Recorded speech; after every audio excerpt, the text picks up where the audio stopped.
mzazi akimwona mtoto wake afuatana na vijana wavutaji bangi mfano, kaa mbali nao wale, hakuna khair, katafute marafiki wazuri.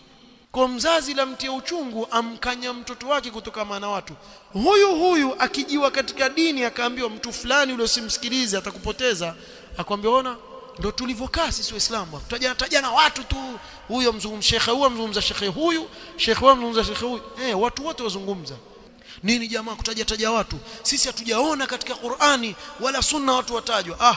Wewe usoma Qur'ani wewe, hujui kama kuna waqaruna wa firauna wa haman au nani hao?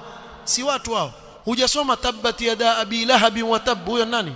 Hata wewe unajifanya watu wazungumza, wewe pia umo hapo. Unapofanya hivyo sio wazungumza wale, wanazungumza watu, kila mtu asema, lakini kwa haki.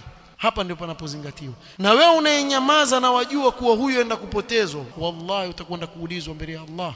Wa idh akhadha Allahu mithaqa alladhina utul kitab latubayyinunnahu lin-nasi wa la taktumuna. Lazima ubainishe. Ukimwona tu kidogo tu mtu yofanya mchezo na dini, wachana naye mtu, kwa sababu ni hatari bwana. Inna hadha al-ilma din fanzuru amman ta'khudhuna dinakum. Hii ilmu ni dini, tizameni mwaichukua kwa nani dini yenu. Cheza na kila kitu isipokuwa dini yako.